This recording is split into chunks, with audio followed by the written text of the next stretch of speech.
terms of what we want to chat about, anything that you want to particularly go to, or anything off limits? No, I'm happy with whatever. Like, go for anything. I'll go for anything. Ooh, okay. You'll soon know.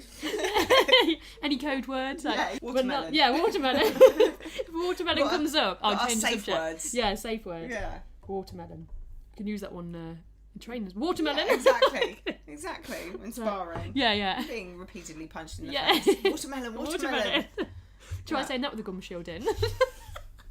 So what I normally do with this, I'm not overly professional. Okay. This is a bit. Grace is so cool right now. She's like feeding Arlo, listening to you. Yeah, no.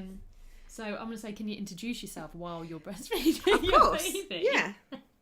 But she's a super woman, so she can do everything. I'm Grace Anderson. I'm a mother of 2 sons now. Arlo being 4 weeks old. Diego's 2.5 now. Time flies. I know. Mother first and foremost now. Yeah. Taken over my life. That's which we love. So mother then fighter. Then a fighter, yeah. I fight for my sons. Yeah. Ooh, that's even. I think that's got to be even more, scarier. Yeah, definitely. I've got mum strength now. Yeah. That stubbornness is just multiplied. Yeah. Fuck that. So in terms of your background, then we'll go right back. We'll just go right back. So I originally started. I've always been like an active girl. I was a horse rider for years. So yeah. So, and I used to compete in show jumping and dressage, but I wanted to try something different. So I kind of got into karate at a young age. That's where my roots originate from. And I loved it. It was great, very disciplined, like teaches you respect. And it was a great stepping stone into martial arts. Yeah. And then I kind of, horses kind of took over, career takes over, and then randomly I became a tree surgeon. That is the coolest. Yeah. Thing. So for people that don't know, like some people might be like, "What is a tree surgeon?" Yeah. So it was a lot of like, chainsaw work and groundwork and. You're looking after trees as well as, you're taking down dead trees. And so it was very random, a lot of climbing. Yeah, so it was a very random job, but it was brilliant. Kept me very fit. Yeah. And it was great. It was really good. And then through that, I kind of was like, I'm missing something. And I really missed the fighting aspect of training. So I found a kickboxing gym who also did MMA, and that's where I kind of got into. I went along there just to do the kickboxing because I wanted something a bit more hands-on than karate. Yes, I just needed a bit more. Yeah. And I kind of wanted to fight, and so that was the next logical step. My uncles are both kickboxers and karate guys, so I was like, I'll give it a go. And when I was there, they were like, oh, have you tried MMA? And I was like, no, what's that? And that's kind of where it went from there. And I just started doing groundwork. Initially, the Brazilian Jiu-Jitsu, I was more doing no-gi. And it was more defense stuff because I'm a stand-up fighter. I just wanted to try it. And it was more, okay, let's just focus on takedown defense, getting up off the ground, just keeping on my feet. And that's what I did for a long time. And then recently, like, I met my partner 4 years ago and he took me to Carlson Gracie, London, and I've been training there ever since, and I love it. And I've found that new love for Brazilian Jiu-Jitsu, which I didn't initially have when I started. I'm blue belt now. Yes. Blue belt, and won the...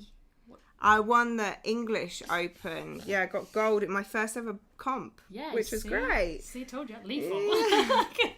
And then we went out to the Euros. So the first comp I ever did as a blue belt, got my blue belt in December, and in January last year I competed in the Europeans in Lisbon, which was an amazing experience. It's a huge competition. Yeah. It was great. And we were planning on going this year, but obviously I was very pregnant. and Arlo decided to come on the 5th of January, so I wouldn't have had time to prepare for that comp. Saying that though, just because this is going to be on the same channel, there's a video of Grace doing pads boxing.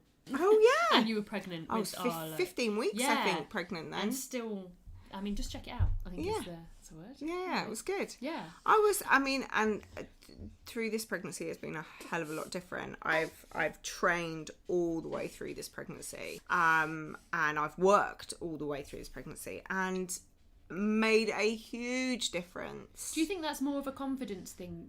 I think it's knowing what to do. I mean, I train pre and postnatal. Yes. Now, so and I studied it after I had my first child anyway, just because I was a little bit unsure what I can and can't do and how my body's going to react. Also, as much as there is these guidelines, I suppose everybody's different, and really the only way you really know is when you actually go through it, when you do it. And every pregnancy is different, every person is different. If you've got medical issues that don't allow you to train or whatnot, then you have to look after yourself. You have to listen to your body. There are people that I know probably overtrain, and that's not going to be good for you or the child. But I definitely think, being in the fitness industry, and I towards the end of my pregnancy, I wasn't necessarily training. I was just still lifting weights for my clients, moving around. It's physical. And so that was my training. Like, I'm showing technique. You end up doing about 80 squats in a day anyway, just showing them. So you're like, why am I going to go and train now? So it was the mobility that I had in this pregnancy, which massively helped me. And through the birth as well, I noticed how much stronger I was delivering the baby. Yeah. So 2 very different pregnancies. Massively. And I was induced for both. Okay. But one was horrendous and the other one wasn't. So it was like... And it's the afterwards. It's the recovery. It's, I was... lucky enough I had a natural birth and it all went well, and then I came out and I was walking around Westfield the next day. I took the boys to Birdworld that week. That doesn't surprise me. And it was great. I felt like, and I'm 4 weeks now and I feel great. Yeah, you look good as well. I feel great. You just like had a baby a couple of weeks ago.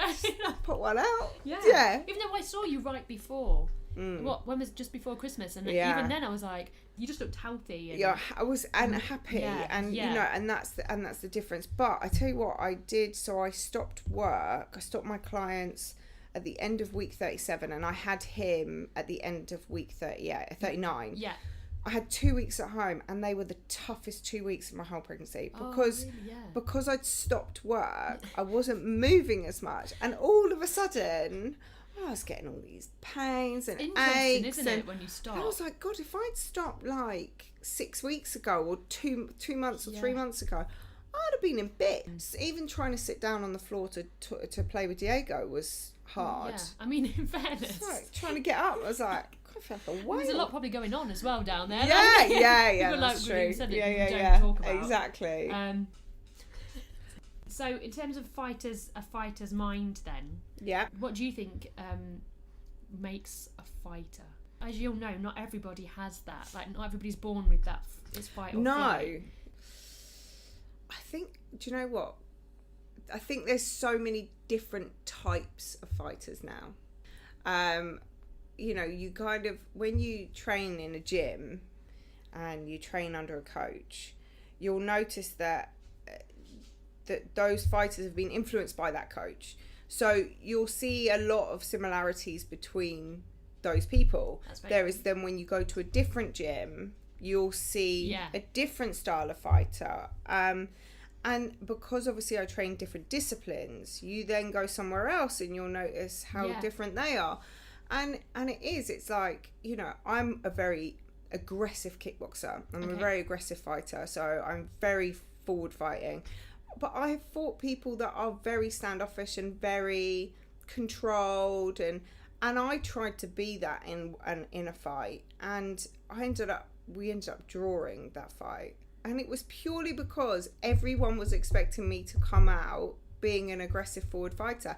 And for once, I tried to be this controlled, calm, and it just didn't work. Yeah. And it just didn't suit me. It's so funny that in terms of that style fight, because as a person, I would always say you're like super chilled. Yeah. Kind of like you're just pleasant, you know, like because some people you meet who are fighters, they're quite aggressive people as well, which I don't really like that, if I'm honest. I don't think you need to carry it. I have like a cool, calm aggression.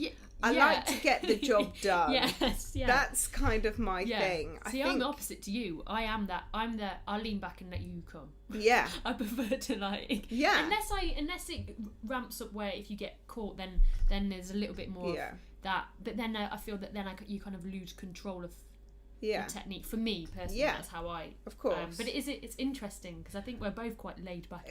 But people probably, if they didn't know us, wouldn't know. No, that there was and that that's fight. what I like, and that's what I like about people that do fight and do train is it chills you out. Like I used to be quite an angry person. Yeah. I'm not anymore because the fighting is what chills me out. Yeah. It's what the training. It's so hard to get fight fit. Yeah. And it puts you mentally and physically through so much. Can't be bothered to be angry about anything else. Well, I always find that in terms of from the sparring to the actual fight, especially from the club that we were from, the fight was easier. Oh my god, the fight is the easy part. Like the training, they try to break you every time. It is massively. It's that 6 to 8 week fight camp that you do. Yeah. You're like, God, if I can get through this, I can get through about anything. Yeah. The fight in itself is the easy part. Yeah. It's more the fact that it's that whole, you don't want to let your team down, and the people that have put time and effort into you, and the people you work with, it's almost like you don't really mind what, like, the whole fight itself is not the important bit. The expectations. It's the people that you've put the time and the effort into you. Yeah.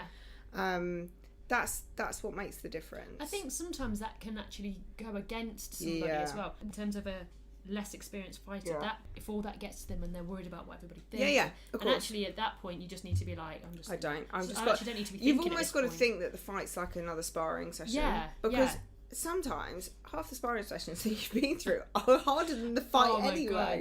Because people are just, they used to do a Bingham, if you had a fight coming up, they'd do a thing where you'd get in and like then, a Shark Tank, and so everybody would get in fresh, and whether you would like on your knees or not, they were like next person, and it seemed to get harder. You'd end up having more experienced people as you go on. You're like, hang on a minute.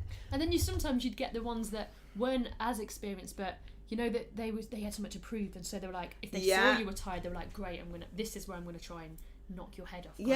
Completely.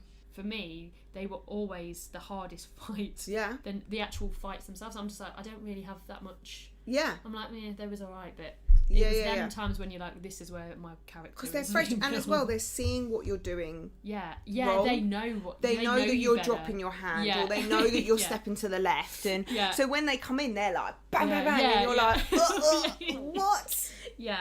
And that's the thing, because then they're watching and then they're talking about it, and we used to do that all the time with fighters, and it's great because it's that pressure thing. You haven't got time to think about it or worry about it. It's just like one after the other. And that's where I think you actually see when people come in to a gym first time, you know within the two or three sparring sessions whether they'll come back or not. Of course. Because I think most people are good at dishing it out, but it's when you get your first beatings that you're like, will you come back after There that? is a certain type of person that can have a proper beating put on them and then come back a little bit nuts.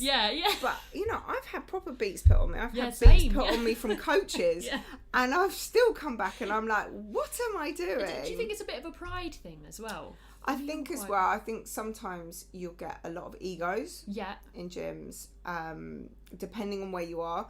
I think who your coach is determines on what the egos are like. That's because it's whether they allow those people to grow their egos or not. If you don't, and they put a beat on them straight away, it's usually like everyone is in the right order then. Yeah. Everyone is equal. Yes. Yeah. You know, sure. everyone's there for the same reason. They want to get better. For sure. They want to learn. You know, you can't have someone that thinks they're better than the others. Well, I think especially in this sport, I think it's 1 minute you'd be fighting 2 days before and you'd be all over someone. 2 days later, they'd come and be putting it on you. Yeah. Like, you're not always going to be the on top dog, yeah. And I think it humbles you, and I think that's what... Yeah. Actually, you can tell quite a good fighter outside the ring, I think. Depends on how they act. If they're quite, like, humble and they're, you know, they might be good, but... They don't necessarily know it all because they know. It's funny because obviously I spend a lot of time doing BJJ now. Yeah. Because obviously John, my partner, he's a brown belt and he does a lot of training with me. I teach him kickboxing. He teaches me a lot of jiu-jitsu, which is great. Yeah. Obviously we have our coaches and we go to train with them. But with the kids, it's great. I can take them down. Yeah. We can train. Completely. So it's good. That's great. It's great. Works well. Yeah. But watching the guys there, because obviously Carlson Gracie London is such a big club, it's great to see the different fighters. Yeah. And see how you've got like competition guys, you've got guys that have been doing it for like 10 years and don't compete. Yeah. You've got guys that are coming up through the ranks, you've got young guys, older guys. Yeah, like it's a great mix. Females, males, you know, you name it, you've got it under one roof. And watching all of them, they all go through this transition, like they'll be white, blue belts, and they find themselves. They find what works for them. Yeah. You know, and then they become their own fighter. Yeah, that's cool. And I love that. I love watching them go from just learning. Yeah. To them becoming their own person. Yeah, that is on cool. the mats, and it's brilliant. It's and I've gone through it as well. Like I'm still going through it. Like I'm only early days. I'm only a blue belt, so I'm still learning so much. But it's great. It's like you find what works for you, and you're like, yeah, I feel comfortable now. Yeah. I have to say, Brazilian Jiu-Jitsu was probably one of the most annoying sports I've ever done. When I started, it was infuriating. Is that to not know anything? Yeah. And you get on the mats and you're like, I have not got a clue. And I know everyone starts from square one, but pretty much if I told Joe Bloggs on the street to throw a punch, they kind of know what they were doing. Yeah, like, they could throw a mediocre one. There might not be any technique, but they would know basically what angle to throw it in. Yeah, where to aim. Whereas, literally, you have not got a clue with jiu-jitsu. Yeah. You get on the mat and you're like... It's like goldfish in a shark tank, isn't it? Massive. Massively. And that's what was so infuriating, was for someone like me who wants to...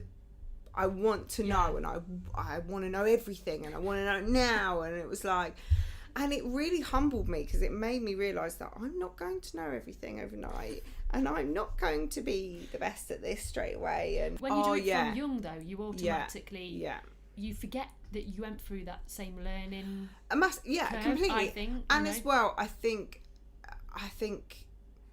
you can always. There are so many layers to kickboxing and boxing and any stand-up fighting. Yeah. There are so many layers. And what I think people forget is you'll learn a layer and then you go back to basics. Yeah. And you'll learn another layer and back to basics. It's like and a game of chess, really. Like, it's ridiculous. And so, like, when I'm coaching people, I'm coaching them like a jab. And I say to him, look, if I gave you all the technical points in a jab, you would not have a clue what you were doing. Yeah. It would completely mush your mind. So you go over everything and then you go over it again and again and again, and you strip it back and you pull it apart. Yeah, and you just drill it. Drill it and there's so many changes that you'll make to one single punch. Yeah.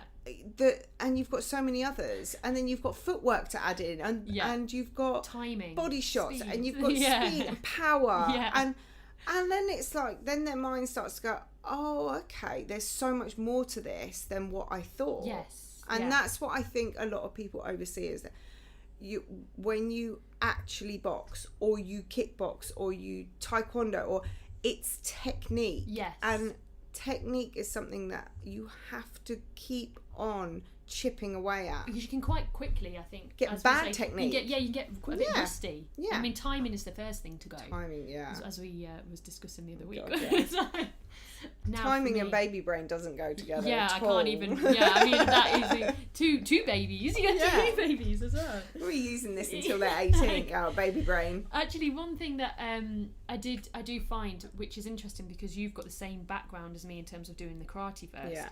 Is the one good thing that comes from that is learning where power comes from. Yeah. Because I find a lot of traditional boxers, and this is where I find it quite easy to pick them apart actually, it's because they've only got that boxing background and it's all very shoulders. It's all shoulders. You see everything coming. Yeah. I mean, not every, you can still get schooled, I suppose, but it's kind of a bit more predictable. I'm a bit like, I know what you're gonna.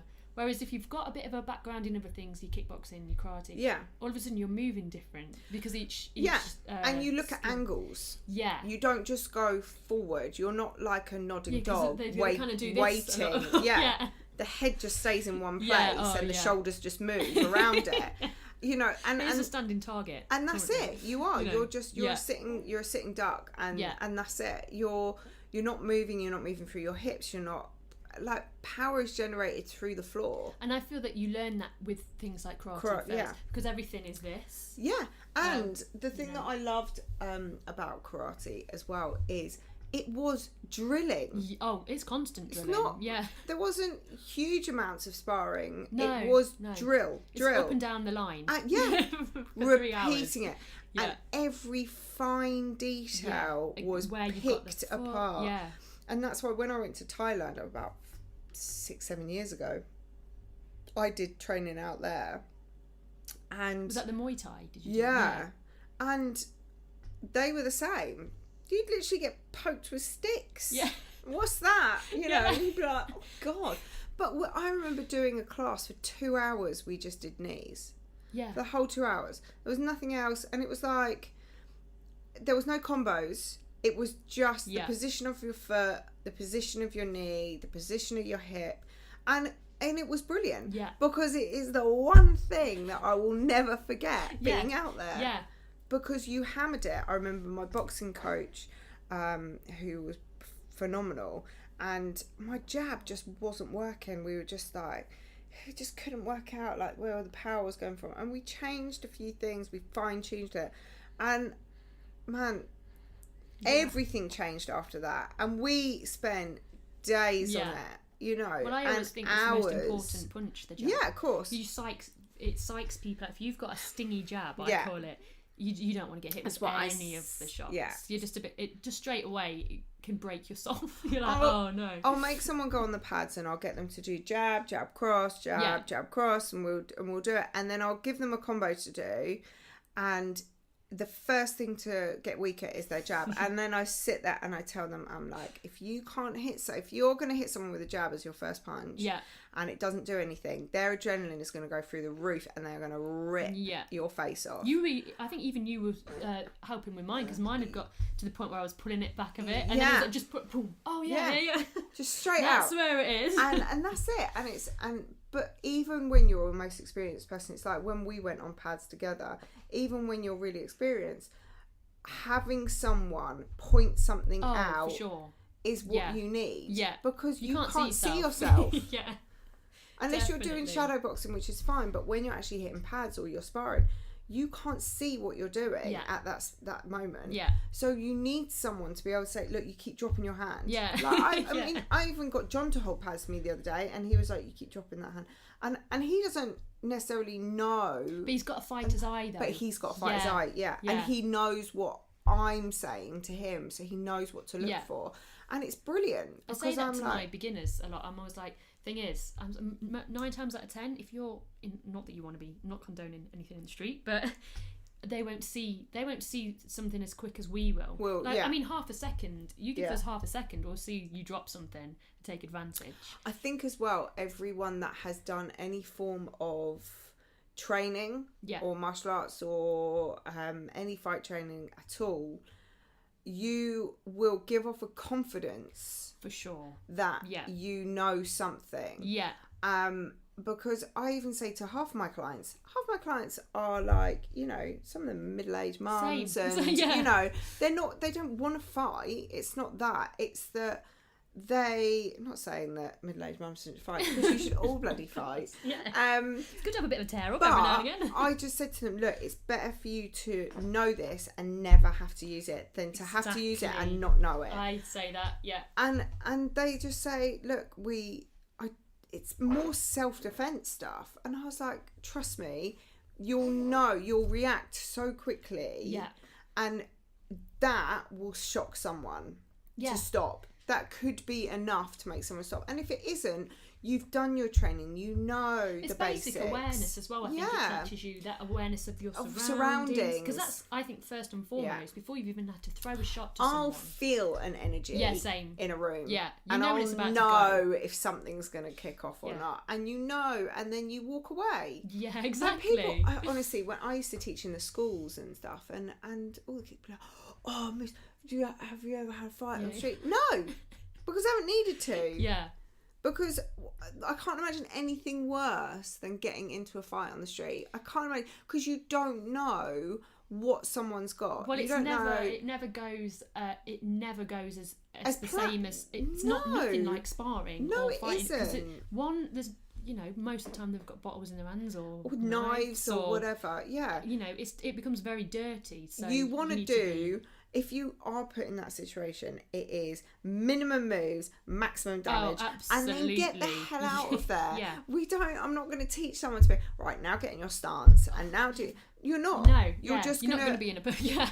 Like, get out of that situation as quickly as possible. Like, we're quite instinctive as humans. Like, you can pretty much know if somebody's on a bit of a downer or not. If you've got that air about you at all, straight away you're vulnerable. You give a sense of vulnerability off. In terms of how you carry yourself in general, even if you're not really feeling it, you've got to. If you walk in a place with your head high and like shoulders back, and people will tend to be like, don't really want any of that. Yeah, and that's the difference. And that doesn't mean being intimidating in any way, or being just bit of a dick. Yeah, you can be polite. I mean, I think for me that's one of the best things to teach anyone, is to be nice, polite, and have manners. Be able to walk away, but also if shit hits fan, you're there. Be able to just finish it. I train one guy. He runs a pub, and he's training because he's like, I just need to know. Yeah, especially in them situations. Yeah, some basic self-defense as well. Like, he's been working with John on doing self-defense stuff, and me on striking. And it's more the fact that the striking, he knows what's coming towards him. Yes. Yeah. You know how to move. Yeah. You know how to get out of the way. Sure. When people say, "Oh, I'll never have to like look after myself," I'm like, you're a bit naive thinking you'll never be in a situation. It's like you said, better to have that one exactly thing once. and it doesn't always have to be in a club or a bar. No, or it could just be randomly on the bus. Yeah, see it every day. Walking to work. Yeah. You know, there are plenty of crazies out there, and plenty of people that think they're something that they're not as well. The naivety is crazy. You know, so I think any form of training, you know, is a good thing, and it's to stay fit and healthy, and it's a great way to. It's all benefits, isn't it? Ultimately, it really is. But ultimately, I would rather know it and not have to use it. Yes, 100%. You know, 100%. It just work. Just to let you know, like, but you know, kids don't fight. Yeah. Only in a controlled environment. Well, hopefully it was in a ring or cage, with a ref and some medics. Legal. We're all legal, and if that, you know, just otherwise walk away. Pretend you didn't do anything. Yeah. Just head down. Yeah. Offer them a biscuit. Yeah. Cuddle. Come and have a bourbon. Yeah. Come have a cuddle and a cup of tea. Yeah. Come here, have a cuddle. Cuddle. Headlock them to sleep.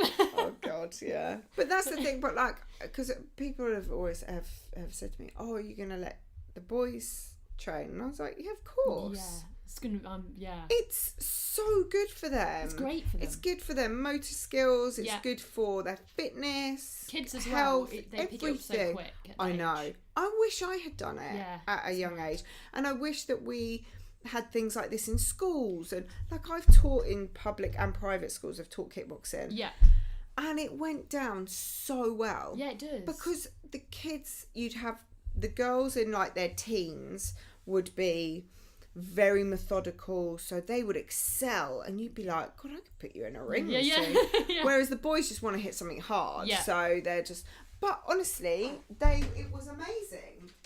This is multitasking. Yeah, it was seeing that as well, and it wasn't just doing your normal football or netball or rounders.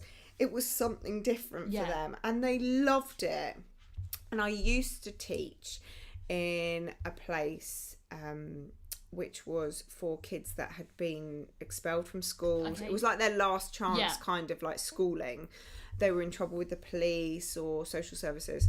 And we used to go in and they'd work off like a traffic light system. So if they got green in all of their classes, they were able to participate in the kickboxing. We'd come in once a week, and the kids would really open up to us, because they respected us, because they thought that we were different. Cool as well, it's quite cool, and you're young, you're covered in tattoos, you fight, like, okay, it sounds cool, but like we've still had to go through school. We've still studied. We've still be disciplined. We've still had to live our lives.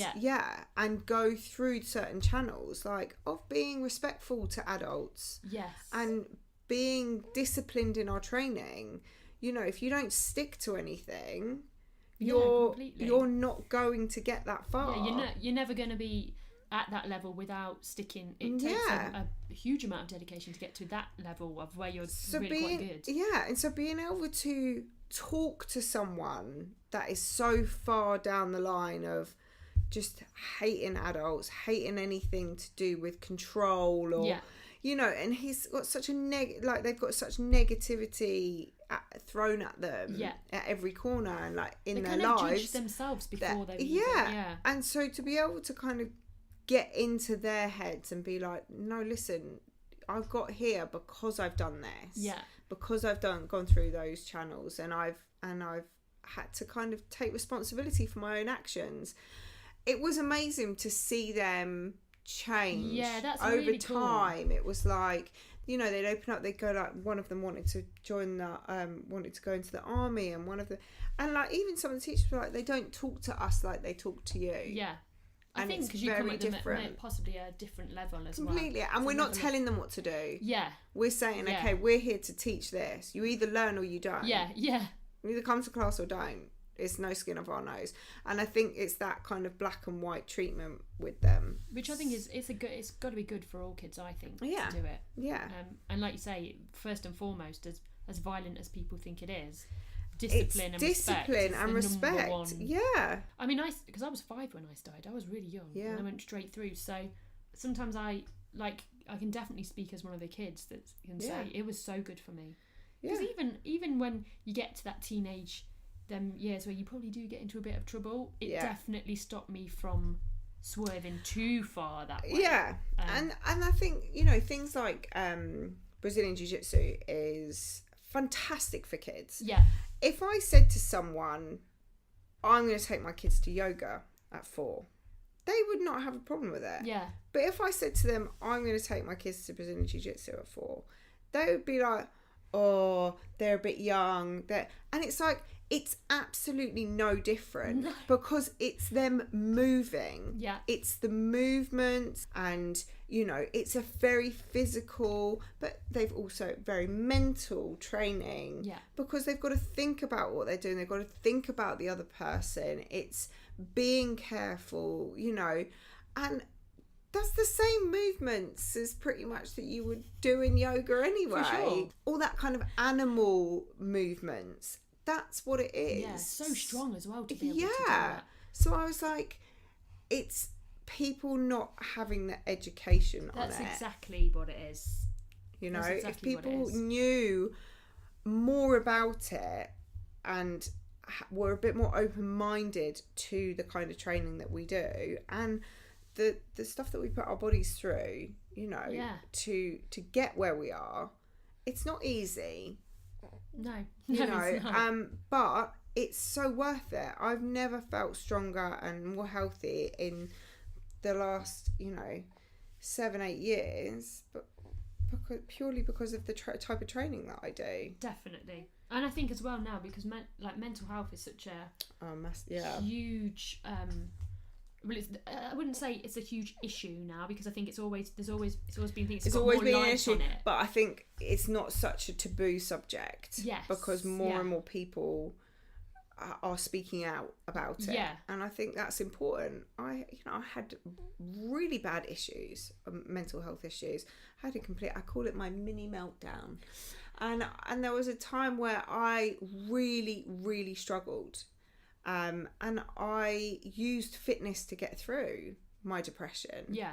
And if without it, I don't know where I would have been. Yeah. Because even the anxiety that I suffered with, and even things like emptying the dishwasher, I'd have a complete meltdown over. It's interesting. Like I couldn't focus. I didn't want to see people. I couldn't speak because I couldn't get the words out, and I couldn't focus enough on what someone was saying to me. That's how bad it got. I couldn't understand what people were saying to me because my concentration wasn't there. I didn't know how to function. Yeah. And it was terrifying. And then I thought I was going mental. So I was like, I can't tell anyone because they're going to lock me up. Like I honestly thought that was it.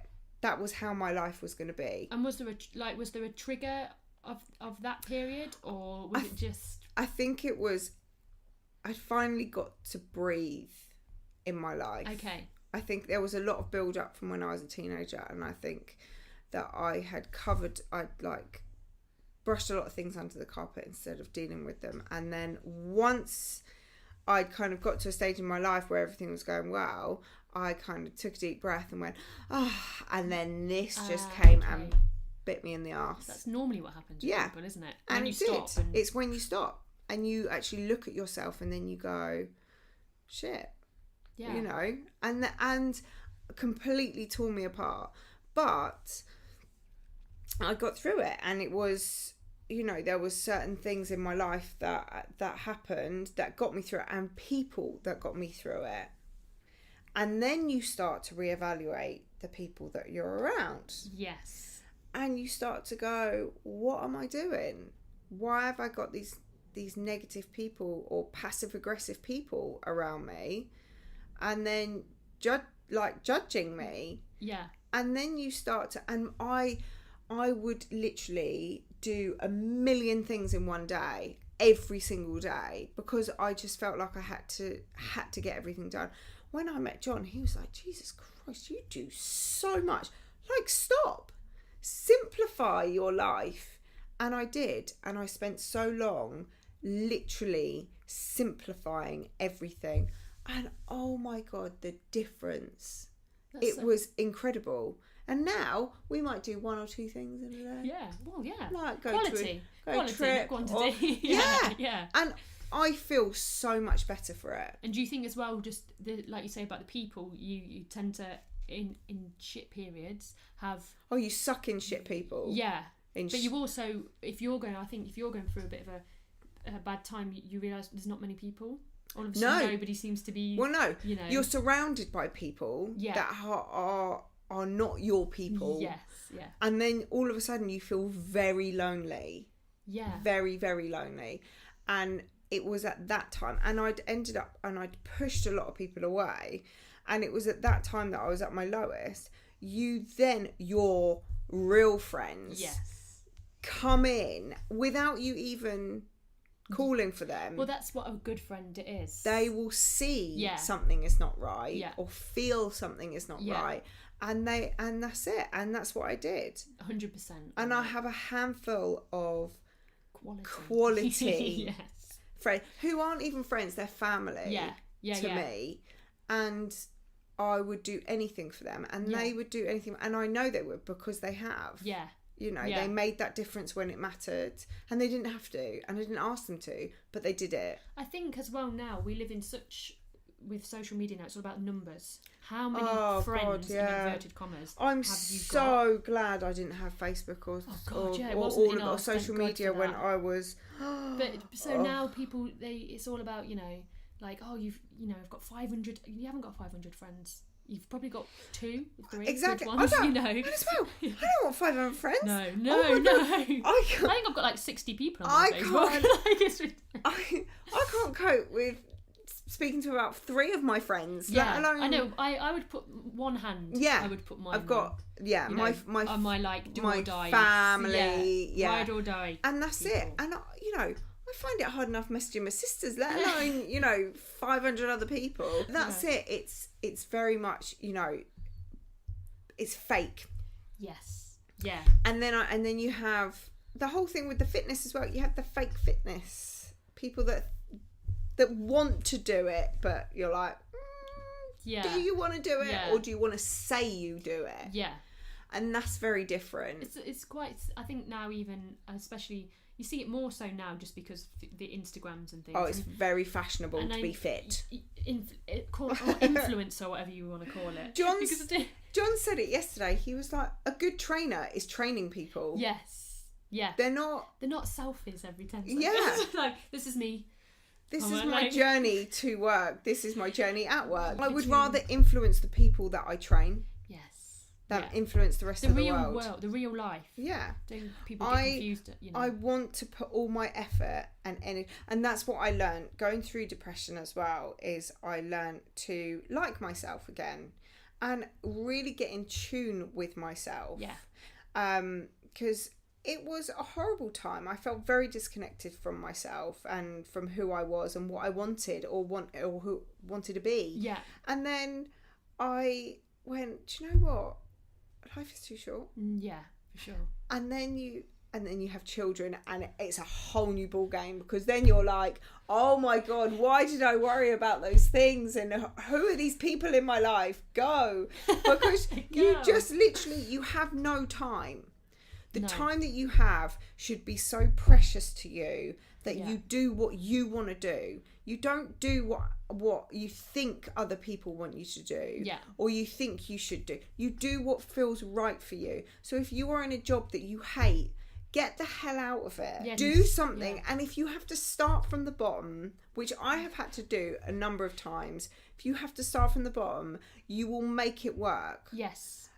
I know financially, blah, blah, blah. I have started from the bottom. I have had to struggle, but I have also made it because I was passionate about it. Because I actually wanted to. I love my job. I had a baby 4 weeks ago. I'm back at work this week already because I love what I do. Yes. Yeah. But I also love the fact that it's so...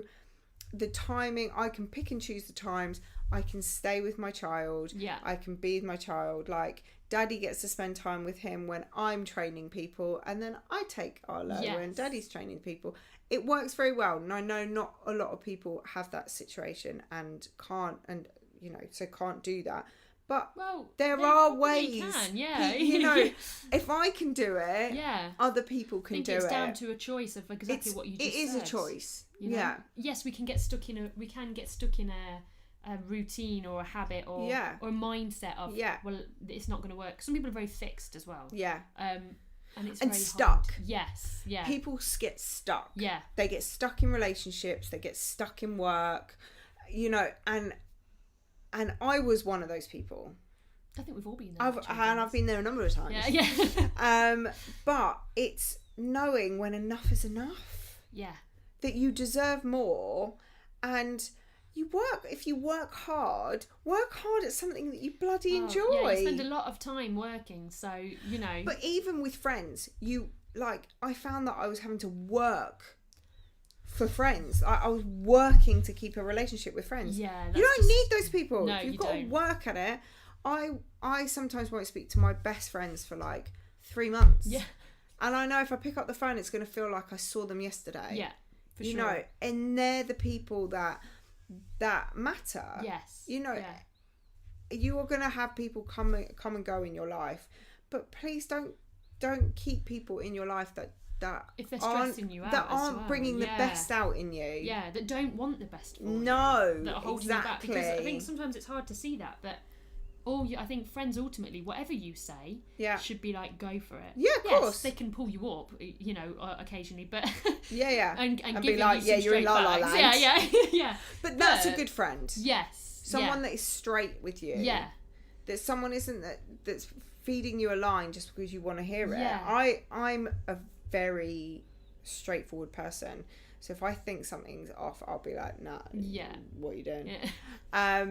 And I'd expect that from my friends as well. Yeah, same. I want that from my friends. I don't even get offended, actually, if my friends are brutal. Yeah. Because actually, we normally just laugh. I'm like, gosh, she's exactly. So Yeah. But I know that I'm also that friend that can be a bit savage. But I'm like, well, just telling you. Yeah. Just letting you know. Exactly. But they are good friends. But I think it does take, actually, like, especially for early 20s, like, you don't really ever know I think you know a little bit later. Yeah. Until you find yourself, you can't really know what you want from somebody else if you don't know yourself. Yeah. I don't think you can get there quickly. I do think it's a life. And we're still young anyway, so I'm sure if we had the same conversation in 10 years, we might be like, what was we talking about? Exactly. But ultimately, I think the younger you are, the harder. Yeah. It can feel. Yeah, Not necessarily is, but it can just be more. Yeah, I think you get to an age where you start. You just don't give a shit. Like, anymore. you don't give a shit. Like, if you don't like me, that's fine. Yeah, and as well, my tolerance level has hit the floor. Yeah. Especially after having kids. Yeah, I have zero tolerance for people. You got your babies now, who cares? Yeah, exactly. Yeah. But that's what I mean. Like, when I had the babies, when I had Diego, I couldn't believe how much different my mind was. I couldn't believe it. I thought I was in a good place before I had Diego, but after I had Diego, I was on cloud 9 because I was just like, you literally, anything that mattered to you just does not matter anymore, and anything that used to bug you or it goes. I suppose because you're not as well. Life isn't about you as much anymore. Yeah, it's more about the babies. You don't have time to care about it. Yeah, and you don't, and as well, you're like, in the grand scheme of things, it doesn't matter.